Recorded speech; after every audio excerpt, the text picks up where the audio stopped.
everyone. Welcome to the Interdisciplinary History Podcast. I'm your host, Victoria. And I'm Sloan. And welcome to episode 4. Episode 4. Sloan, we're 4 episodes in. Yeah. However, if you look us up, this is gonna either say episode 5 or episode 6, because we decided to do an episode A-B thing. We had a trailer. It's weird. It's funky, but it's nice. We've got lots of episodes now. Ish. People could spend at least a couple of hours listening to our dulcet tones in their nice ear holes. I'm editing that out. That was... No, too much. Dulcet and earhole don't go in the same sentence. This is going to be an interesting one if you have listened to our previous episodes, because we've been fairly structured, fairly serious. This is not that. So this is something that we actually did a couple of weeks ago. We were collaborating with another podcast, the wonderful and amazing Nerd Crusade crew. They are intense enough a group that they decided to stream for 8 hours straight on their podcast on Twitch. They had some guests. We were one of those guests. It was awesome. It was so much fun. It was so much fun. They did the streaming marathon for 6:30 Ched's Santa's Anonymous.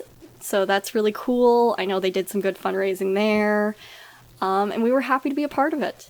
And I think we really were. Yeah. And I think we might be invited back to them. We might. Hopefully. I'm glad that we got the chance to talk to them. I had a lot of fun. Had a lot of really fun discussion about Inglorious Bastards and Jojo Rabbit with its historical context, as well as the context of the way characters were written and such. It's a really... you can tell we all enjoyed ourselves. And yeah, Nerd Crusade, they are awesome. They are also Edmonton local. They are a super amazing group of people who made us feel so welcome. They mostly deal with pop culture, so they have a lot of episodes where they talk about movies and their reception, and all things nerdy. So comic books, they're a great crowd. So, and because they're creators who support creators, they said we were totally cool to take the audio from the episode and publish it for our viewers. We owe them a huge amount of thanks for that. Yes, thank you so much. And with that, please enjoy the first collaboration our podcast has had with another group. And also the first time we did anything live, which was a very interesting experience and something I'd like to do again. We'll see how things go. What you're hearing now has been edited from the live recording. Frankly, just because we had a lot of fun, and part of having fun is going wildly off topic. So, enjoy. Can you guys hear me? I can hear you. We can hear you. Yeah. Okay, I think I'm in sync with you guys again. Okay, let's try it. Ready?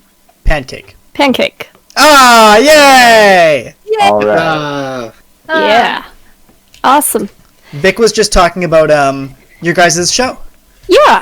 Yeah, I'll let Vic continue, and then I'll give my 2 cents on it, because we've done a total of 3 episodes, so she and I might still have different thoughts on what we're actually trying to do. Mm-hmm. Okay. I was talking about how our first episode, Sloan, and how we discussed how horror movies been connected. Oh my gosh, I am just not having a good Saturday. Do you want me to, Vic? Yeah, you can do that, please. Awesome. Yeah, so now that you guys can hear me.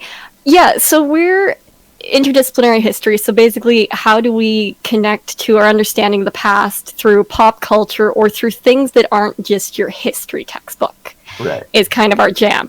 So we looked at the classic Universal Pictures monster movies. Oh, hey, we talked about them too. Yeah. Mm-hmm. Your guys' episode was awesome, by the way. It was so cool that ours came out at the same time as that. Yeah. But we looked at them in the context of the decades they came out, and we talked about how there's this social concern with very visual, physical monsters contemporaneous to the early eugenics movements, and how do we consume that media when we take that context into effect or into account. Okay. Yeah. So what I'm hearing is you're just a bunch of smarty farties. Honestly, it's a good thing you picked us at the end of the night, because, like, people might sign off. No, come on, your show is awesome. Don't even. You're basically talking through an essay? How is that not cool? Yeah, and, like, we want to talk about, like, Inglorious Bastards and Jojo Rabbit tonight, which I think, Red said that was cool, so I assume one of you guys are interested in that. So Go on. I convinced, I suggested to them all, and everybody on this show right now has watched both movies. Awesome. Oh, we're gonna have a good chat, I think. I have some thoughts, and they are saucy.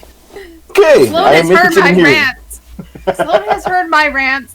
My boyfriend has heard my rants. He's also listening right now, so that's nice. Hello, Dylan. Yeah. Okay. It's So, yeah. I'm curious, I guess, like, already on the channel, you've seen both movies. Not to make a lofty question, but how do you feel about them as a depiction of, like, World War II? If I can start. I Absolutely. definitely think that it's an interesting approach, obviously. I mean, most World War II media deliberately focuses on the Allies because, you get to paint this whole heroic journey, this whole big, lofty, and we won kind of story. But stories that don't, that focus on people who are Nazis, I think is just as, if not more valuable than the war propaganda, because it's really easy to forget that the people who lived there were people living there and doing things. And if you make the other side in a war actual literal monsters, okay, it's easy to kill them at the time, but it's also very hard to recognize them if they ever turn up again. Yeah. Whereas everyone in these movies is a person, even if a lot of them are shitty people. Yeah. What you said about monsters, I think, is really relevant to, like, Jojo Rabbit too, because in interviews, one of the things that Taika Waititi said is he pointed out that, like, a lot of people on the far right, or a lot of white supremacists, do really like movies like Inglorious Bastards or American History X, because even though they're portrayed as villains, they're portrayed as very powerful and liking that image. So to do a satire like Jojo Rabbit takes away some of that power. Yeah, for sure. Yeah, and one of the things I took some notes, and one of the things I think I thought about with the characters, actually, between Jojo Rabbit and Inglorious Bastards, is Taika Waititi treats the characters in his film as people. Inglorious Bastards arguably does not. And why I say this is there's no depth, and specifically with the characters of Shoshana and the Bastards. Yeah. Right. Even though the film is named after them, and they have an important role, we don't really get to see them. We don't know anything about them other than the fact that they want revenge. Yeah. And that's it. While with Jojo Rabbit, we know a lot about a lot of the characters based on their characterization and such. Elsa, for example, the character of Elsa, she has a lot of pain and anger, and that gets to be explored, while Shoshana, who was one of the characters I looked at the most while watching Inglorious Bastards, she didn't have that kind of development. Yeah, I know. Inglorious Bastards is very much a vengeance quest, and if not, nothing more than that. As where Jojo Rabbit kind of like broke down the Nazi mental, the Nazi mental view on everything else, and like taking the piss on that, right? Like it was very much like explaining Nazism and then destroying it at the same time. Got a lot of notes here. That's okay. Yeah. I'm gonna jump in for a hot second if people don't mind. Yeah. This is Love that. not the first set of movies that has taken a wildly different approach to the depiction of Hitler and even the death of Hitler. You have some of Mel Brooks's, not Mel Gibson's. Jeez. Ooh. That's an important distinction to That make. is a very important distinction. That'd be a very different movie. I was My apologies. kind of worried for a second. Mel Brooks's depiction of Hitler with springtime in Hitler and depicting him as sort of a Yes. let's call it what it is, a fancy boy. Okay. right? Not only featuring him in a musical and featuring the Nazis as parading around showgirls, but on the flip side of that, you have your war movies of the time where they are, no, we're going to win because we're the Allies. So this is just more of a modern take on that. Yeah, I think that's very fair to say. Yeah, I think that's very fair to say too. It's and I love Mel Brooks' satire, and he does it so well. And I haven't seen satire like his in a long time. And then Jojo Rabbit just stuck out to me as one of the best examples of modern satire. Yeah. And what I think is interesting is that with these satirical films, they actually give depths to the character that you don't really get to see in these action films. Yeah.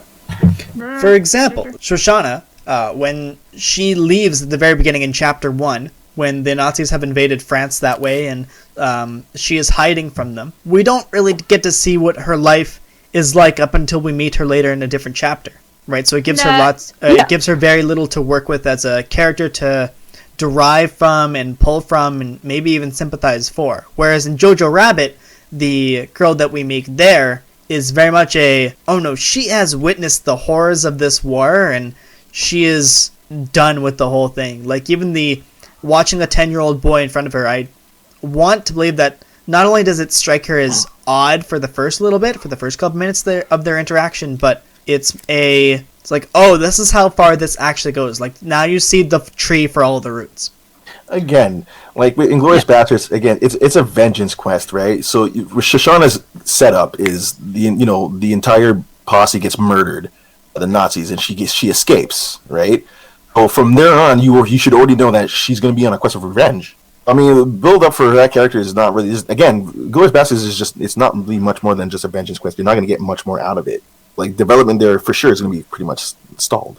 Yeah, and I think one of the issues that kind of arises from that is it's sort of, this is a period in history where you've got a group of people who are being systematically disenfranchised and systematically excluded, and then you're failing to humanize them in your storytelling. Yeah, there was a review by Daniel Mendelsohn. He says, in Inglorious Bastards, Tarantino indulges his face for vengeful violence while turning Jews into Nazis, unquote. Basically, when I watched it, I had a real issue with the fact that I thought it's cool it's great that they're giving a chance for people to get revenge, but they are not giving them development in that process of revenge. Why the revenge? Any personal stakes for them, other than just it being the Great War, right? Like, what motivates the Inglorious Bastards to just go about and doing their, because their quest, missions were kind of like backhanded. They weren't really like official like missions going down. They were just doing their own kind of thing. So I mean, like, what, how did they get started? Why did they start this group? How did they band together? Like, there's no real backstory to any of them, right? Like, as you said, and again, like the development is pretty much stalled. Nothing there, and they give more screen time to Hans Landa over the Jewish characters who are Tarantino said he wanted to see given more power. But to be given that power, you have to be given that screen time and that time for development, and you're not really seeing that in this film. Whereas with Jojo Rabbit, you're getting that time from the beginning.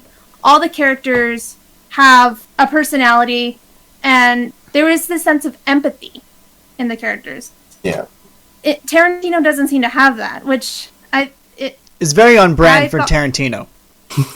Yeah. Yeah. Violence is his thing. Mm.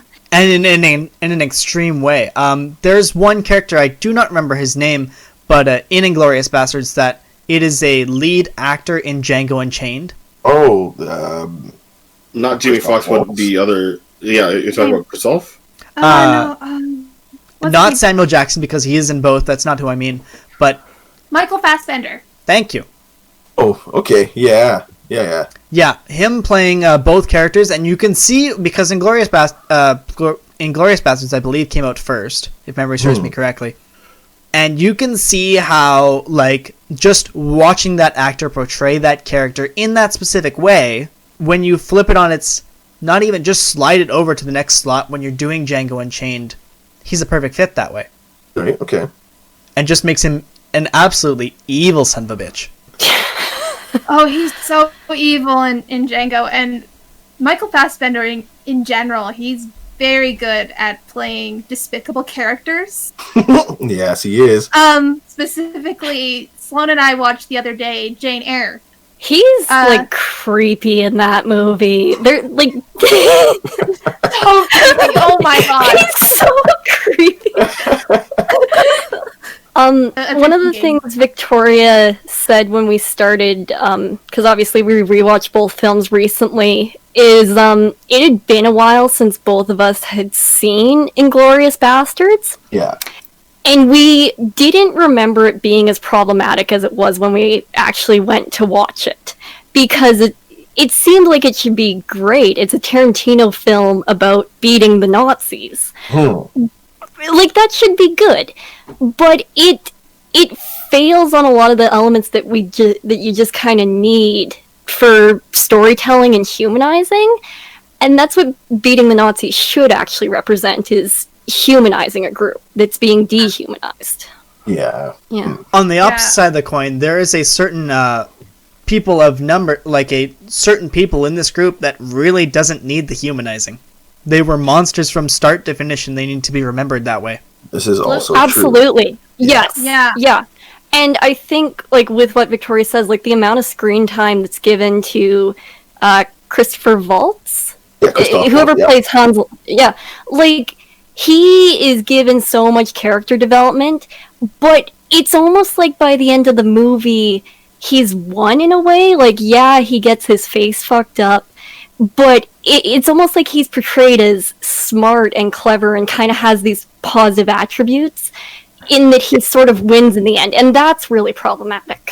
It almost speaks on the actual fact, because after the war ended, a lot of Germans actually shipped over to the States and, played off as Americans and got away with it. So, I mean, I can see that being a thing for this. Yeah. In fact, that is continued in the Amazon show called Hunters. Yes. Yes. Yeah. Show. And that's a fantastic show that I'm sure if these lovely ladies would like to return for maybe an episode on that someday.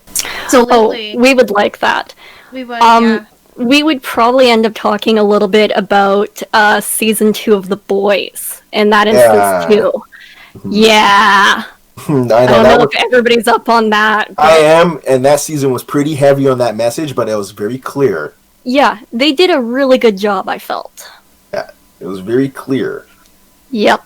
I'm just hiding here because I still haven't had the time to watch the new season. Don't worry. Don't kill me, please. I will not spoil anything for you. We won't spoil The Boys here. Yeah. Well, for me, like, I just, because I was told to watch Jojo Rabbit, so I was just like, okay, I've heard of it, never really watched it, so I did get to sit down. I think it was Thursday I watched it. It's amazing to see, the brainwashing, right? To see this little boy really believe movement's a real good thing, and spew that hate, and then, like, not anymore. Like, he kind of grew, and you know what I mean? Like, it like, again, like you said, like, the human piece of it was cared between the two, Elsa and Jojo, right? Like, they was pretty much cared between the two, and, like, spoiler alert for anybody listening who hasn't seen the film, but, like, shocker, when they, the Nazi soldiers approached their house and they're investigating, and Elsa came out as Jojo's, deceased sister, right? And then later on, literally, he's walking through town and you find his mom, hung. Was very like, that came out of, like, for me, that was shocking. Like, it shocked me out of nowhere, because, like, I wasn't really expecting that to happen right then and there, and just the scenery was, it spoke in a whole lot. Like, you just saw her feet, and you already knew, because they focus a whole lot on her shoes. They do, yeah. And it's almost, that moment is almost the most real moment of violence too, because, like, it is a violent movie, but it's very cartoonish in its violence. Like, when the kid is, like, almost blown up at the beginning of the movie, and like, kind of the melee bedlam fight scene at the end. Those are so hyper violent, but they're so cartoonized. Yeah. That hanging scene is kind of the most real violent event, even though it happens off screen and you're just left with the aftermath. Like, I was completely sitting there, like jaw dropped, like, in shock, like, wow, they just took this guy's, the only person he had left in his world, and she's gone. And that's crazy, man. Especially too with, like, what is it? Would be his best friend. Yorkie. Yeah, Yorkie. Like that kid. Like the fourth wall broke, and it's like, yeah, I just can't die. And it was like it literally hit me too, and I was like, this kid really can't. Like, Yorkie's the best. This kid, I don't know how they wrote him, but it was so well done. And just like the factor of like like little things that were happening, of course, with every other like character that was either dying or like saving Jojo himself. But Yorkie's the one who's like the immortal per se character, and they're like the very end where Rebel Wilson hands him a Glock and tells him to go fight. And everything explodes. And the next scene, this guy's sitting in a hole, covering his ears. I'm like, how did this guy escape that? That's what I was wondering. I was like, I thought you died. Well, Mad love to Yorkie. Yorkie was the best. Yorkie, so good. Still on that hanging scene, just because I have something else to say about it. It's just kind of relates to how we were talking about gore earlier. They don't show us more than is necessary, but they also show us very firmly how JoJo's seeing it. The shoes are at eye level. The shoes were a personal connection to his mom. They were a big part of how he saw her. Yeah. So we're seeing her death not just as and she was hung or hanged for being a sympathizer, but this is how JoJo perceives his dead mother. Yeah.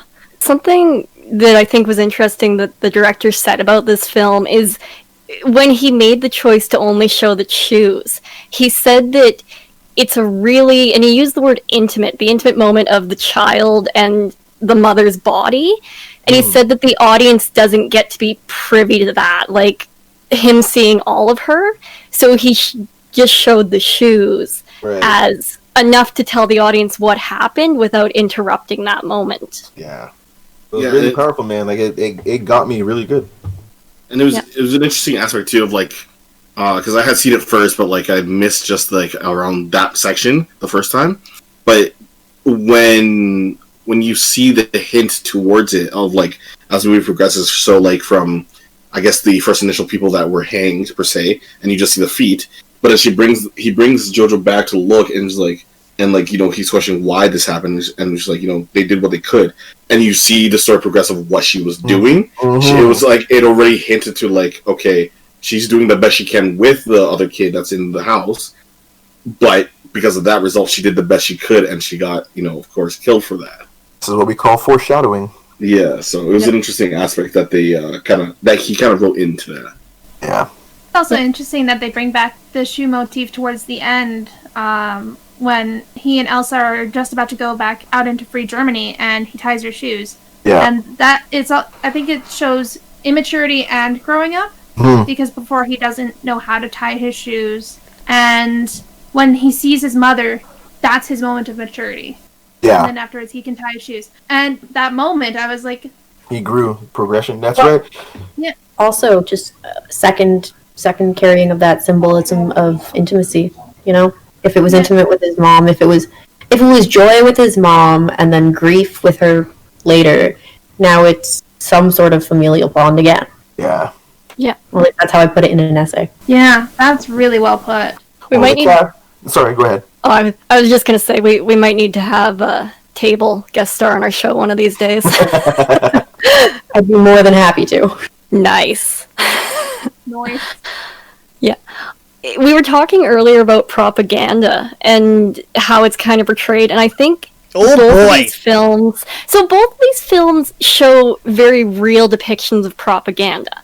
But what I will say is Tarantino shows a very vile propaganda being taken very seriously.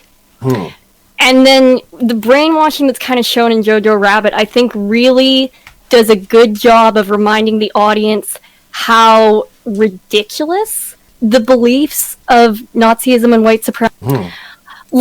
Seeing propaganda repeated through the eyes of a 10-year-old and it all be taken so literally, I think really reminds the audience that these are ridiculous ideas and that it's childish to think in such terms. Absolutely.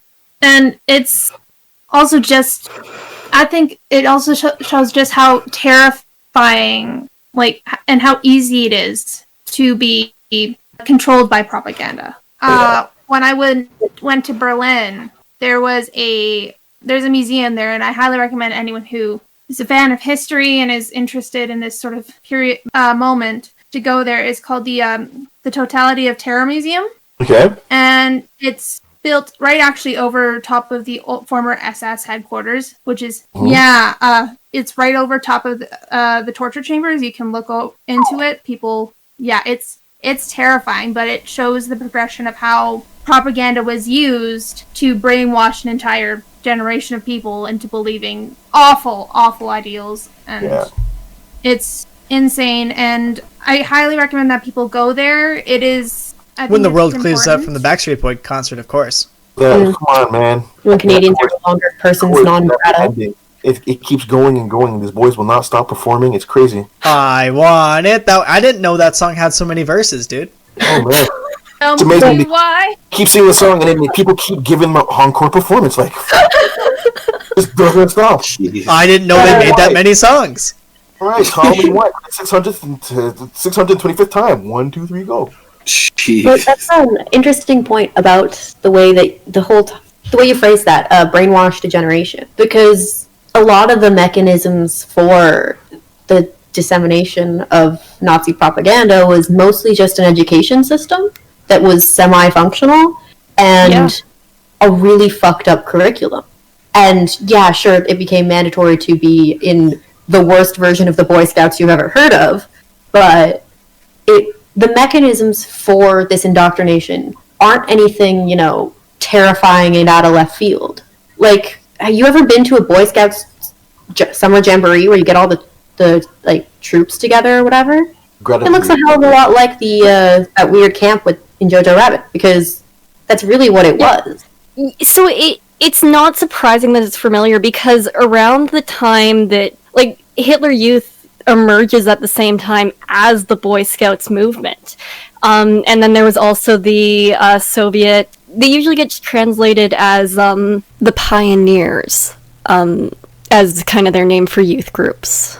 But it's the same thing. There's this movement for industrialization has happened. We should teach boys how to be boys in the forest again.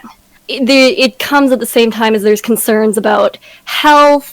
World War I has ended, so there's concerns about how do we make feed ourselves the men in our cities. Over our heads. Yeah, it's very interesting. But the scouting movement in the U.S. and Great Britain, the U.S. is being off track of Great Britain, it all emerges around the same time, and it's emerging contemporaneously to the rise in public education and the rise of the welfare state, interestingly enough. Yeah, it's some greater power taking interest in the lives of your kids. That's technically a welfare state thing, even if it's definitely not what we associate with it these days. No. That would also inevitably lead to the American South indoctrinating its children for the wrong version of history that actually happened down there when it came to the Civil War. Let's not talk about that. That's how far I wanted to take that thought.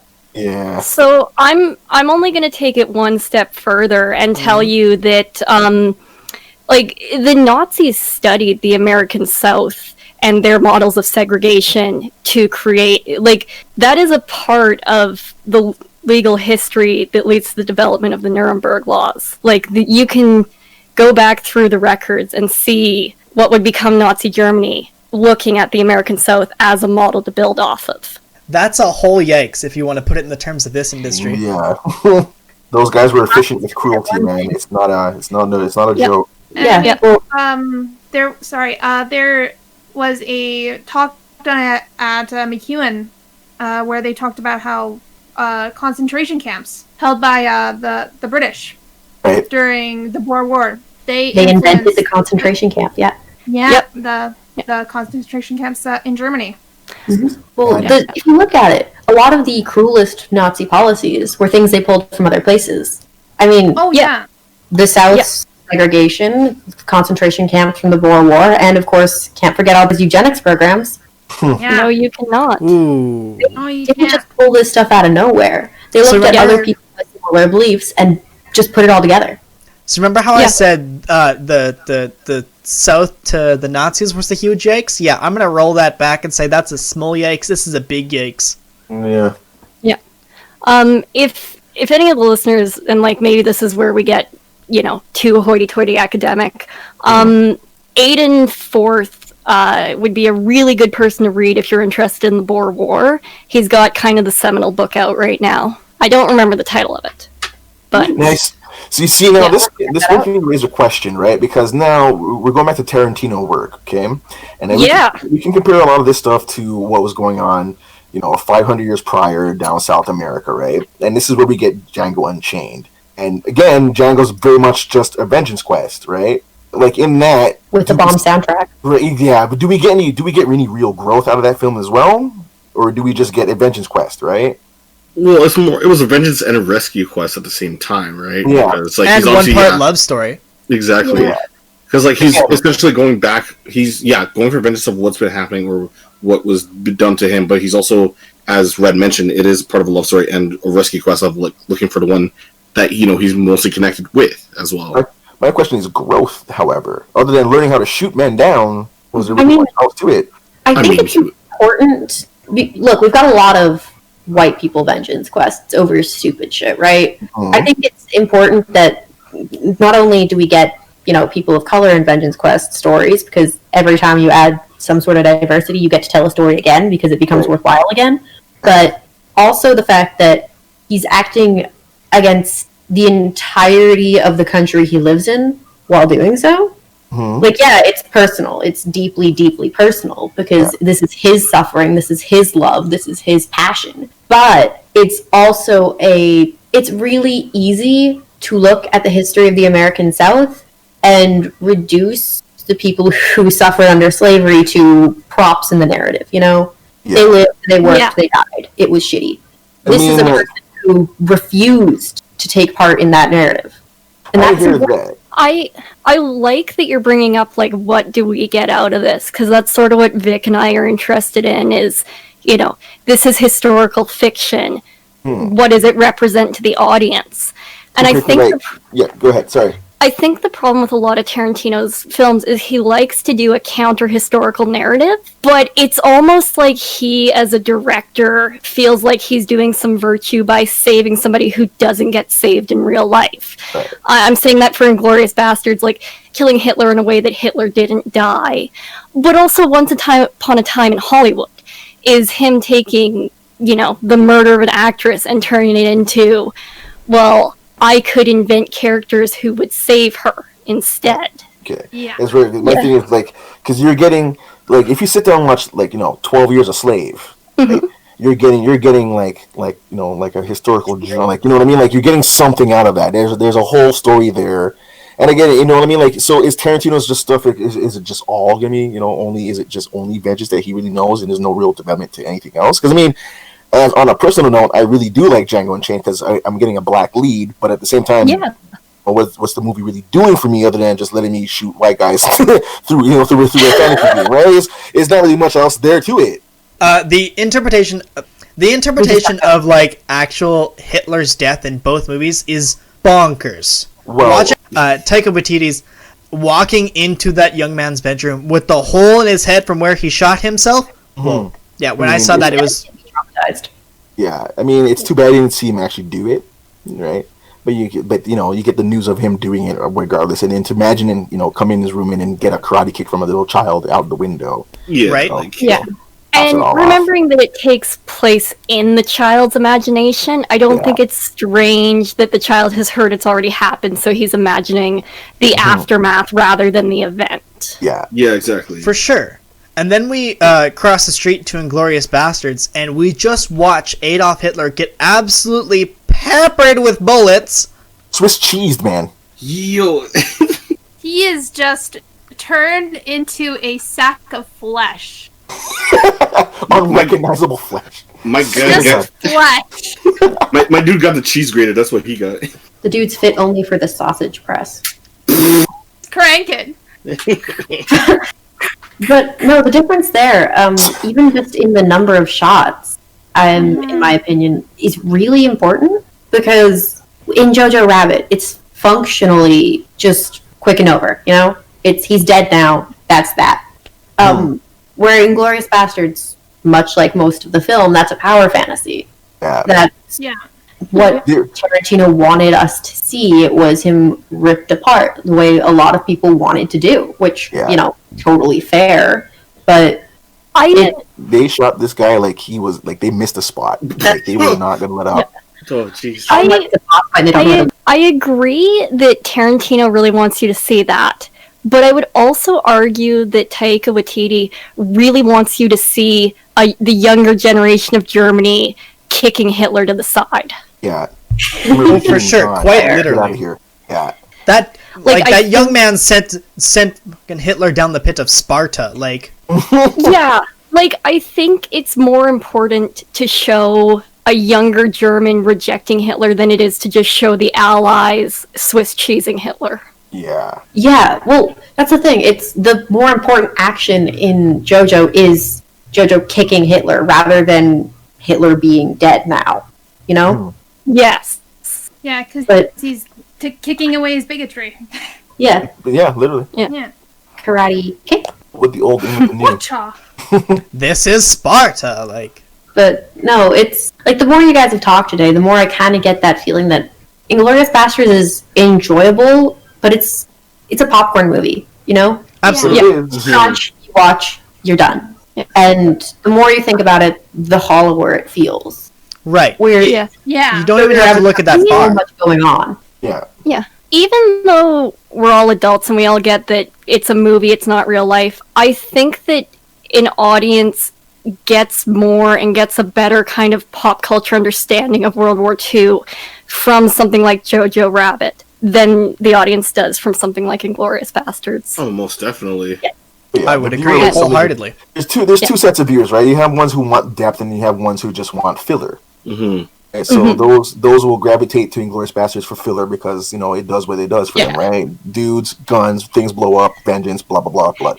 Yeah, exactly. Right? Exactly. And you can have all of those elements without taking something as important to understand as World War II is. And that I think Yeah. is my biggest problem, is it's just an action movie. You didn't have to make it about World War II, Yeah. whereas Jojo Rabbit is about propaganda and is about World War World II. War II. That's exactly it. And yeah. and especially with the factor too of like seeing it from, I guess, the other side of the Germans themselves, but you see it from a kid's perspective as well. Let alone it being obviously comedic factor because of how the director approaches it, but like you see it from the other side of the playing field. It's like, oh, this is how they were in a sense indoctrinated or in a sense like brainwashed, and this is how they kind of in a sense were going through it at that time. But then you see the change of Jojo himself, like as we said before, he's maturing from that, and then he's understanding, oh, not everything is actually like this. This world is actually more different than I should be expecting it to be, or how it's taught. Yeah, there's a lot more to people than you think. Exactly. Yeah. There's not one structured way. I completely agree, but I do feel the need to add that, the Inglourious Bastards realistically could have had any setting, and it didn't have to be a World War II movie at all. But there is always space for me in my heart and in my perception of pop culture for more movies that shoot Nazis. I think Hell that's yeah. an important Hell yeah. type of movie genre to have and to continue making, Yeah. especially in I this. mean, amen there. I mean, who doesn't like shooting Nazis? I do. Oh my god. Trying to made a hell of yeah. a game line out of it. Guys, there's No. a game called Call of Bless- Duty if y'all want that. Bless you, Wolfenstein. You know, BJ Blazkowicz. You're the man. So yeah, it could have been anyone killing any guy for being a bastard. Like that's Honestly, that's fair. How about just like Yeah. the fact that Tarantino was like, yeah, I'm gonna have this white dude call himself the Apache, oh and yeah, that's gonna be great. oh yeah. Multiple Like- times. People. Honored for it, in Like, this is fact. the most offensive. Yeah, Oh, man.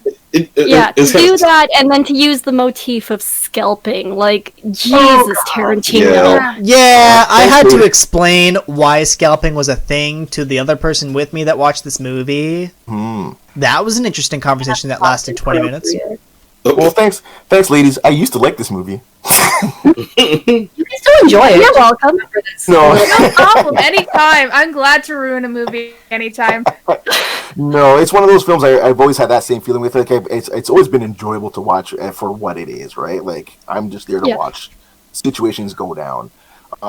I do like both, both kind of sets of movies, right? I don't mind the mindless filler because it's just there to do its job, and I do enjoy a good story that's got something way deeper, ingrained in it, because that's what it's for. So, in both respects, both movies are good for what they do. When it comes out to being better, I mean, Jojo Rabbit actually had a message in it. So, I mean, Yeah, of course. And listen, for extra points for putting Scarlett Johansson in a role she actually does well in. Black Widow. Oh, My God. oh man. well, cast was fantastic in that whole movie. Sam Rockwell was great. He was awesome. He was great. I can't remember his name, but he was Theon in Game of Thrones, and he was great too for his little role that he had. Thomasine McKenzie as Elsa. I think she is awesome. She was fantastic the whole way through. Yeah. If I could, if I searched her up right now, I probably would go through her filmography. I just want to see her do more things. Same. It was fantastic, man. I think she's gonna do really good stuff. I do know she was in The King. Children are very believable. The dialogue between the kids, it actually sounds like children talking and not like adults speaking for children. If you know what I mean, like Yeah, it was Right, beautiful, no, like, it was executed exactly. accurately. Yeah. mhm. You can tell that, Taika talked to these children, got a, sense of how exactly they speak. Yeah, And then- you couldn't hear the old man behind the words. Yeah. He's also a parent with kids this age, though, so it's not shocking that he was a bit better at capturing that. Right. Yeah. Yeah. Blessed Taika, you have a very imaginable mind, and keep using it, man, because there's fun stuff coming out of you. So Listen, Awesome. I will Yeah. not be the last one to say it, and I definitely am not the first one, but Taika for Star Wars, dude. I swear he already signed on to do something now. I think before he kind of He's, tried it, and he's kind of in it now. Well, he's written a couple episodes of The Mandalorian. Yeah. And he voiced in one of them, because that's a thing he does. He likes being CGI characters. Yeah. And I wish he'd direct Moana. Oh, that'd be cool. That'd be cool. Yeah. That would've I been know really good. he was signed on to direct it in the first place, and he moved away from it to do What We Do in the Shadows. I would love to see the Taika Waititi. okay, you know what? Right move. Like, Yeah, you know what? Yeah. Move. Be real.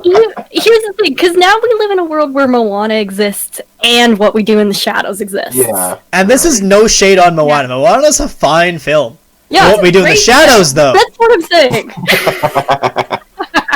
I'm just saying, I would kill to see the Taika Waititi cut of Moana. I mean, yeah, I would. The Taika cut, let's go. Maybe a sequel one day. Spider-Man, the Maybe a Spider Cut. sequel. We need the Taika cut of everything, though. Agreed. Oh man, What We Do in the Shadows was my first Taika film, and it's so good. Jumping off that, actually, what I just said, into these two movies on how they portray their female characters is awesome. And also very problematic. So Go on. on the one hand, you've got Jojo Rabbit, where you've got Scarlett Johansson's character, you've got Rebel Wilson's character, being human, and Rebel Wilson just eating up the scenery no matter which scene she's in, Right. as she is known to do, coming from Pitch Perfect fame. And across the street, you've got our spy characters, our Shoshana. You've got very stern, very characterized interpretations. One of my major things I discussed with Sloan was how much I wish we had more of Shoshana. Correct. Because she was one of my favorite characters in the entire film. She's almost the only character in the entire film. Correct. She's just shy of a sexy lamp, though. Let's be real. Yeah, I she's agree. human furniture. Like, she's a plot device more than she is a person. She is very much Unfucking that. fortunately. Yeah. She's a sexy Swiss Army knife, if you will. Like, she has a function, but so she's more than a lamp. But you could definitely replace her with damn near anything. See, I thought Agreed. that out of all the characters, Shoshana could have been the most compelling. Yeah, they just But wrote they her did off. nothing with her. Yeah, they just wrote her off as Yeah. cold, and that's it. Yeah, and I really, from the beginning, I was like, I would really love to see her end up killing Hans Landa. It would have been That better. would be the ultimate revenge. Yeah, it would have been better if we had Shoshana on the whole revenge quest, right? It But really you see, would've. that would be character development. Yeah, Yeah, and Tarantino doesn't have that, no. That was good I don't writing. know. Well, so there's a degree to which that when Shoshana lights the theater on fire, it's kind of like Indiana Jones's presence in the entire first Indiana Jones movie. Like, even if Shoshana hadn't lit the fire, Brad Pitt and his buds still would have shown up. They still would have shot everybody. Yeah. So all she really does is make the shooting scene more exciting and more cinematic. But because the bastards show up, she's not even, like, I don't want to say she's robbed of her revenge, but in a way she kind of is. Yeah. Like, she becomes inconsequential to the end of the movie, to the deaths. Her plan didn't really matter. See, like, for me, like, my headcanon-wise, this movie would have been a lot better if... Hear me out. I don't know if any of you have witnessed Samurai Champloo, but, like, you know, you have someone in search of someone, and you come across these, you know, these two dudes who seem to be really good at using swords, so you kind of hire them to do the work with you, right? Here it is. Shoshana should have been able to bump into the Inglorious Bastards, have a common goal, and go about their business, right? Instead, we get something completely different. Yeah, I agree with you on that. Yeah. I mean, it'd have been a bit more cool. Like, I don't know. Again, we like fluidity around here, so for me, a movie like that just kind of seems like it was almost written to be that way. And for some reason, this looks like there's like two ideas in one movie, and it didn't work out. Right, and if to play off of that little bit of fluidity, the way the camera angles and the actual cinematography of Inglorious Bastards is fluid, whereas Jojo Rabbit is, I think the word I want to use is like almost staccato. It's it's very differently paced, very surreal in some ways. Right, it's jump cut, jump cut, jump cut, jump cut, like 5 or 6 right in one go, and then we get a long shot. Whereas Inglorious Bastards, like, you can, you know, it's almost your standard filmmaking, where it's some long shots, some mid shots, some just headshots, like, and you know it's expected that way. Whereas Jojo Rabbit decides to throw it out the freaking window, along with Hitler himself. Like, that little kid kicked the shit out of him, man. Thing is, it was great. really, really well. Like, the opening sequence alone, just when they've got the Beatles song going on in German over top, and you get the the archival footage and Jojo going to camp. It's really well done. It just shows how absolutely bonkers the story is already. It sets it up really well, and I like that scene for the pacing that they used. Well, here it is. You can see clearly two different visions from two different filmmakers. You know, you have one who has one idea of how it should look, and one has an idea of how it should be. Right? Taika's just a very artistic guy who knows what he's doing. He knows how to humanize even pieces of shit. Right? Like Sam Rockwell's German officer, like, clearly could have ratted out the children at that point where he asked for the birthday and everything.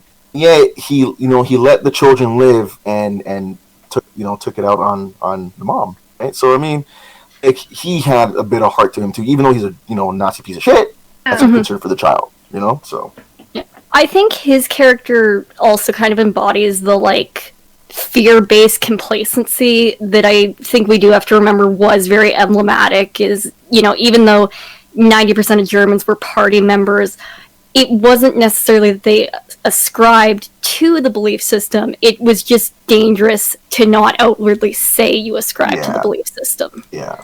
And I think his actions ultimately at the end kind of place him in that camp. Yeah, Nazi Germany is a very dangerous place where you have to drink the Kool-Aid or else, right?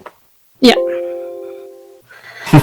Wow. Vic and I were so worried we weren't going to be able to talk for our entire segment, and that's clearly You're fantastic. You're all doing great. Thank you for having us. Not a problem. I'm sure we could have talked even longer. There's so many things. Well, by all means, we'll be happy to have you back on here, because I mean, discussions are discussions, and we like to talk, so why not? All right. This is just one of those days. We'll definitely have to have you guys back. For sure. Yeah, and we'll have to have you guys on our show. You guys will have to tell us what we're watching next time. Yeah, it's only fair. I hope you like cartoons. We watch a lot of... We watch some stuff. We watched the Star Wars Holiday Special. Try to sit through that. I saw that. Oh my god. I watched that like 5 years ago in an airport in San Francisco. You are braver than me to go through the entire thing. Hey man, we have to watch it. Hour and 37 minutes that we will never get back. That brings us to our historic adventure into this discussion. But you can also find us on our socials, which is our Twitter is at Crusade Nerd, our Instagram is at Nerd Crusade, and we upload every Wednesday to YouTube, and you can download any previous episodes or listen on your mobile device to the Anchor.fm website or wherever podcasts are found by searching Nerd Crusade. All right, so that was our live segment from the Nerd Crusade Holiday Rush. Like we said, we had a huge amount of fun with them.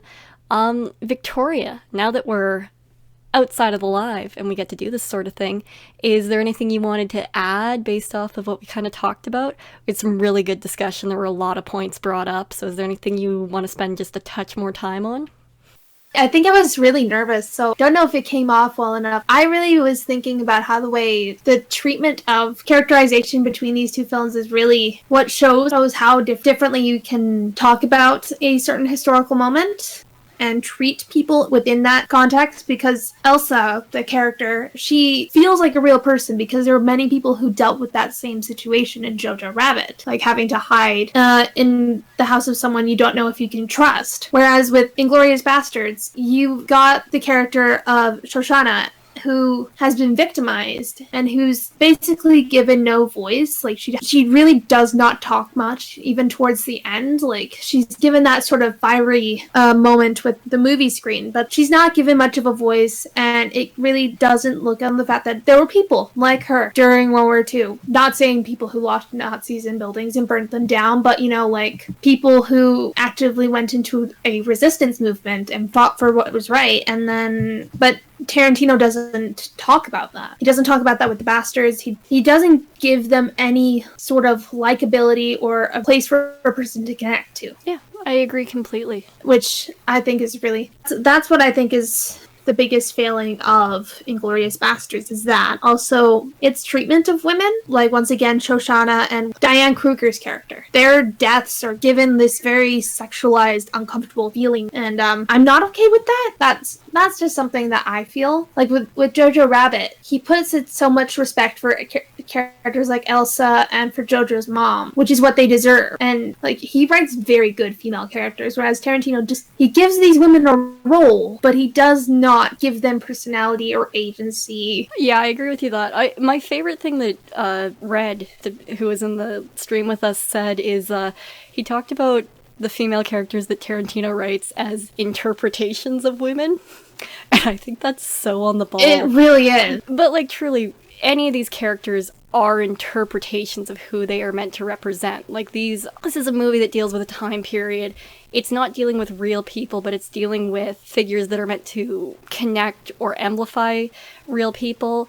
And I think that Taika does a lot better job of reminding you that humans lived through World War II. He does. He treats them like humans and not action figures. That's good, yeah. All right. Yeah. Well, I that was such a fun episode. Yeah. So I loved it. Again, we did that with Nerd Crusade. You can find links to all their stuff in our description below. They also give all their handles in the recording, which why wouldn't we keep that in? Creators support creators. And I guess we'll give a quick shout out to the screen names of everybody who was in that stream with us. So we had the pleasure of talking with Red, Bestie, Shino, and Table. So thank you, Nerd Crusade crew. We had an awesome time with you. Thank you so much for chatting with us. It was such a delight, and hope to hang out with you guys again. And now we're getting to that time of the show. Sloan, do you want me to do the social media, or do you want to? I'd like it if you did. Alrighty. Before we sign off, Sloan and I would like to acknowledge that MacEwan University, this podcast, and all the content we create are located and produced on Treaty 6 territory. This land has traditionally and continues to be a home, place of gathering, and meeting ground for many Indigenous peoples. This includes the Nakota Sioux, Niitsitapi, Métis, Saulteaux, and Cree First Nations. You can find our podcast on all of your favorite podcast directories and on YouTube. You can find all of our social media handles in the description below, and we'll also make sure we include our blog there as well. And if you would like to guest or have a suggestion for our episode topic, please let us know by shooting an email at thank you for taking the time to listen to this episode. Stay tuned for our next recording.